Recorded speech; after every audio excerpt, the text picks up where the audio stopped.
Emerald podcast series. Research that makes a difference.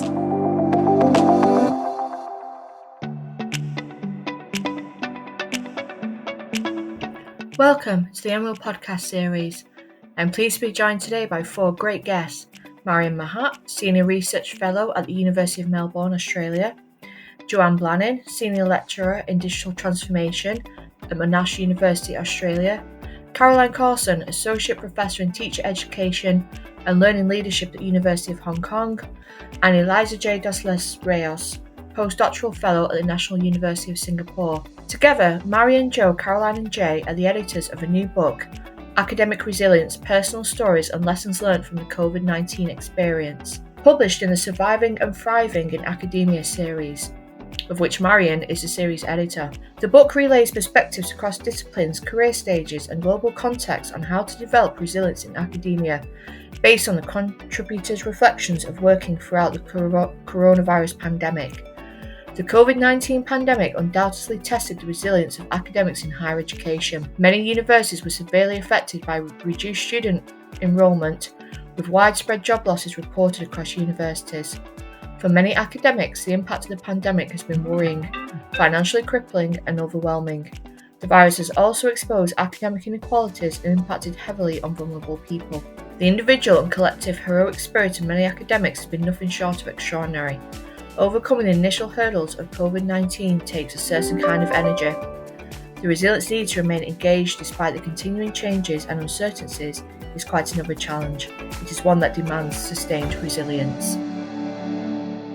Hi everyone, I'm really pleased that you've joined me today. I'm just going to jump straight in here. So Jay, this is for you. So can you start by introducing us to your conceptualization of resilience, particularly an individual academic's resilience in the face of the pandemic and the other challenges that are faced by higher education today? I'm going to quickly walk you through how the focus on academics, particularly those in higher education, became our route in thinking about resilience, and then describe what we think of it as a concept. In the book, we argue that the idea of resilience in education, specifically higher education, has almost always been looked at through the perspective of students or learners. On the one hand, organizations such as the PISA, OECD, and UNESCO often look at resilience as a student quality. On the other hand, if you look at scholarship written about resilience in higher education during the five major pandemics of the 21st century, namely SARS, H1N1, MERS, Ebola, and COVID, it is obvious that resilience among higher education academics is rarely talked about in the earlier four major pandemics. It is only when COVID-19 happened that a considerable amount of work started to engage with it.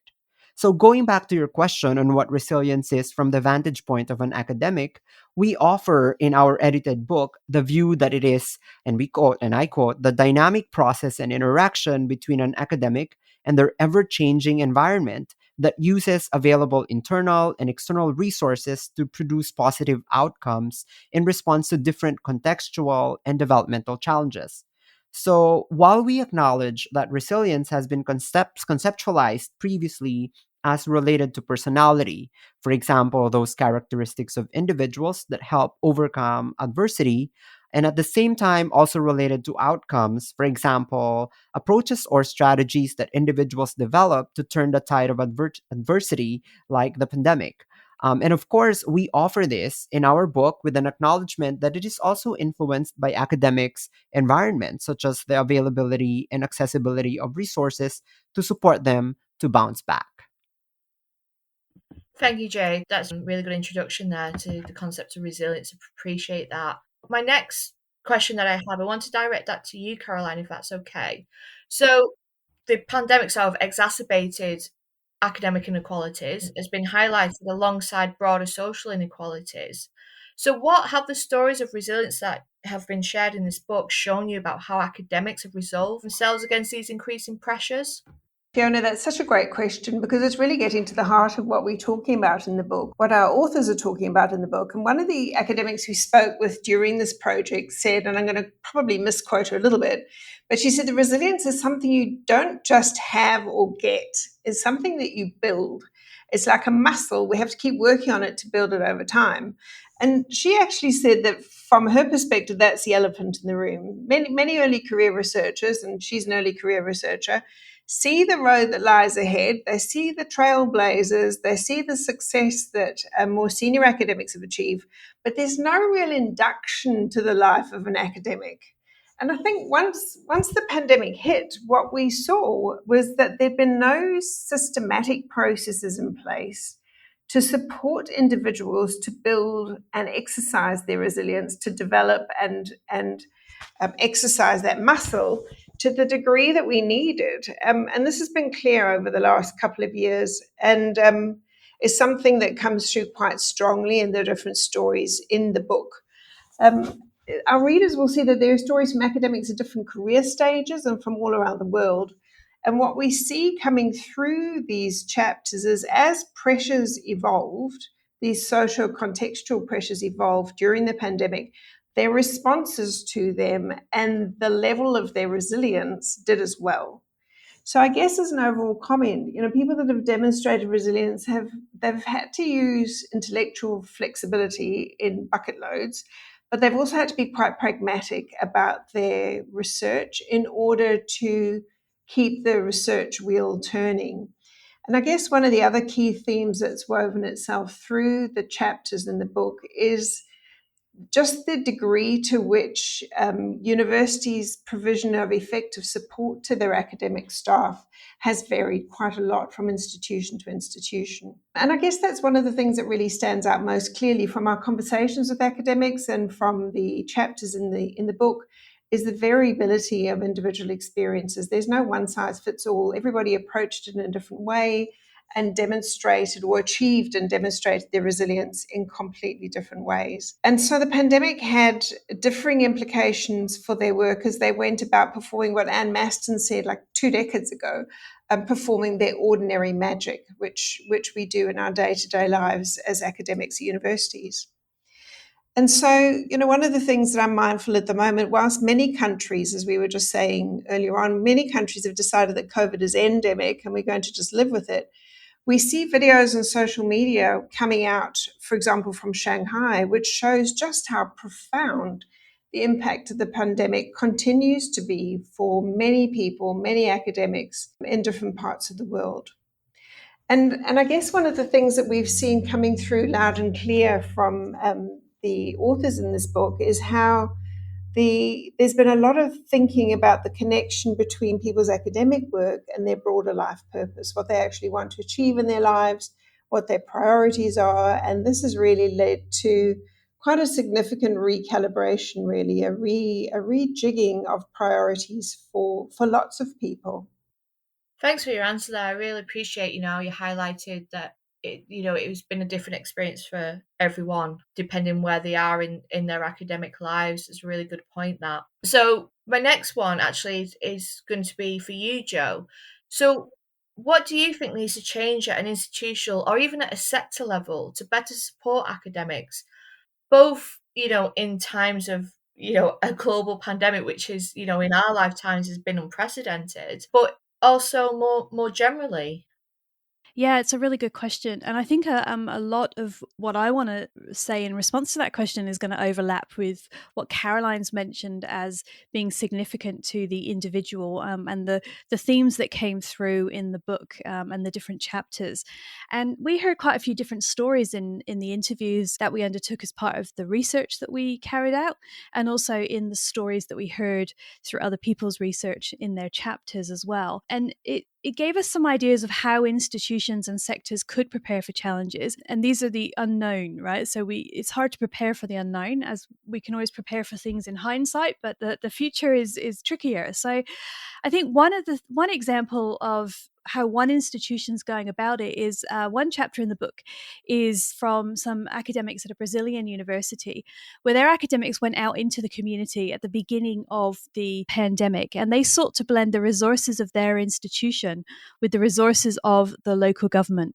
And they brought people into higher education during the pandemic. So they sought out and they found education opportunities for people, but they also gave back and they reached out and they provided business support and business expertise to small businesses in their area.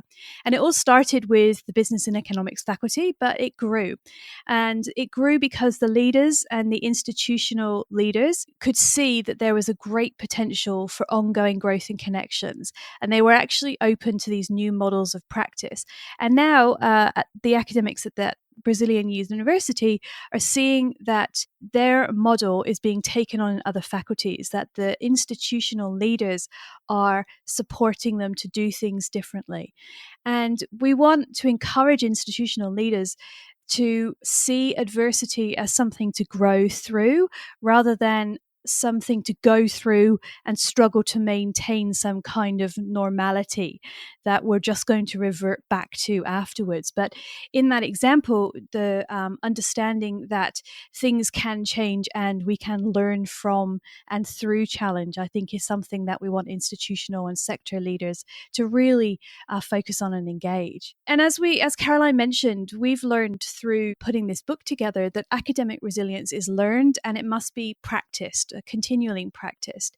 And so we hope that leaders at the highest levels will continue to support academics even after the global pandemic is past. Let's hope it is the one and only event in our lifetimes, but who knows? In bringing together all of the research that we explored through the chapters, when we were putting our final chapter together in the book, there were kind of three areas that came through as strong concepts and ideas that we think institutions could take away and use for the future. That idea of future-proofing, I think, is really difficult because I don't think you can future-proof, but I think you can be future-aware. And one of the first things that we think institutions can do is to value meaningful relationships.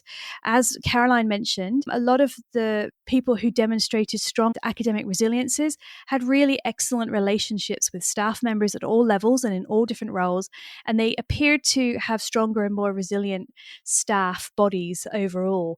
And institutions that provided ways to do that appeared to have an overall more resilient staff and resilient programs as well. And as Caroline mentioned, the individuals in the studies in the book noted that they were rethinking their personal priorities. And this has implications for institutional leaders too. That means that they need to reflect on these shifting priorities in their staff and how that might affect their plans as well. And I think we've probably all heard of or read the studies that say reduced working hours actually sees the same or perhaps even more work output that we see Scandinavian countries going to 4-day work weeks and yet the same work output or increased work output. But we're not seeing any of those kind of rebalancing of work commitments or admin requirements or anything for academics. And I think that's something that institutions could be looking at in a post-pandemic world. Another related area is that academics are telling us they're more likely now to question the significance or importance of a research study before they begin the research, not just because it's an interesting study, but actually what is the importance of it. And I think this is where institutions might need to focus next, ensuring that there's scope in academics' workload to balance a healthy life with a purposeful yet streamlined career. And finally, academics told us they want to have impact, but of course that's not new. We know many academics do research to bring light to complex or misunderstood or difficult situations. And we often want to raise awareness or make a difference in the world. That's why we love research. That's why we do research.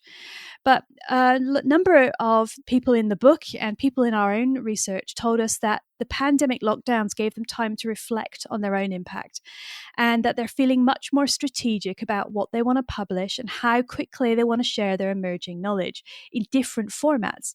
And I think for institutional leaders, this means considering how they measure success, how they measure impact, and of course, what we count as academic contributions. How are we closing the loop on creating research opportunities, gathering data, making sense of data, and bringing that data back to the people involved in the research. And I think in a post-pandemic world, academia needs to be increasingly relevant and timely. As one participant said to us, it's about telling people's stories, because if we don't tell the stories, people will forget. Referring, I think, to the idea that there is such a short attention span in the world. And I think institutions need to facilitate this shift in expectations, that we need feedback in different ways at different levels to a huge range of people and audiences. So I think there's a few things there for the institutions to think about. They may not be massively life-changing, but I think little tweaks in what we do and how we think about academics could really help academic institutional resilience and academic resilience at a personal level too. Thank you, Joe. That was a really great answer. You raised some really, really good points, and appreciate you saying, we can't future proof, but we can be more future aware. I think that's what a lot of places are looking at right now. Hopefully this situation won't happen again, but we just don't know, do we? No. Really appreciate that. Great answer. Thank you so much. Thanks. And you also alluded to, the final chapter of the book. So this leads me on to my next question for Marion. So in the final chapter, you've put forward an academic resilience model. So can you just explain the main elements of this model, please? So the impact of the COVID-19 pandemic on academic resilience can be thought of as two-pronged. The first is related to what Jay mentioned earlier about how COVID-19 has shifted academic resilience conceptually. And the second is related to more material and practical experiences of academics who have experienced adversity and their ways of overcoming it, which Joe mentioned just prior to this. So in thinking about these 2 points, we developed a model that could describe this more coherently. The academic resilience model focuses on protective strength-based factors that are associated with doing well during adversity. Through a review of the literature on resilience in the last 20 years, we identified 10 strength-based factors, including recalibration, encouragement, structure, identity, loyalty, instrumentality, exchange, network, transformation, and knowledge. I'm not going to go into all of them right now, but you can read the book and find out what each of those factors mean. Additionally, in a project funded by Universitas 21 Researcher Resilience Fund, we gathered data from 214 academic staff across different career stages from Australia, Hong Kong, Mexico, Singapore, South Africa, Sweden, United Kingdom, and United States. Through this project, we also identified an additional 3 factors, which is prior experiences of academics, their career stage, and also the culture of the organization and the country that they are in, which are all stuff that we've already mentioned before by Caroline, by Jay, and by Joe.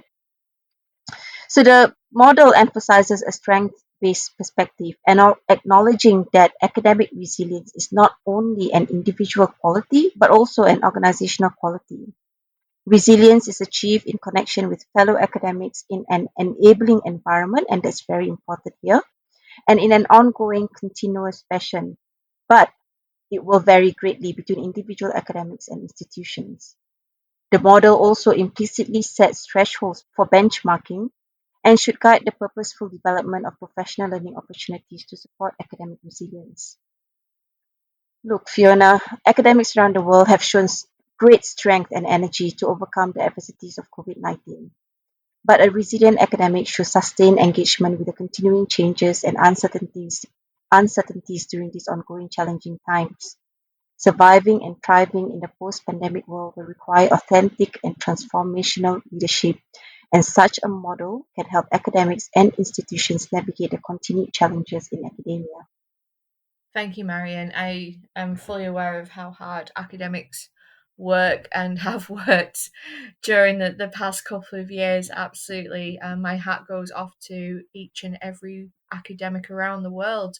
So, my final question, I'd just like a little bit of input from all of you, if that's okay. If you just had one piece of advice for an academic who, wants to build their resilience up, what would you say to them, Marion? I'm going to start with you, if that's okay.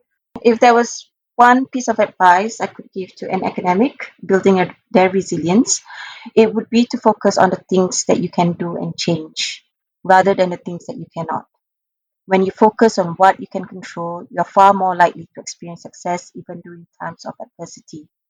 By putting your effort on what you can impact, you can make a difference no matter how small.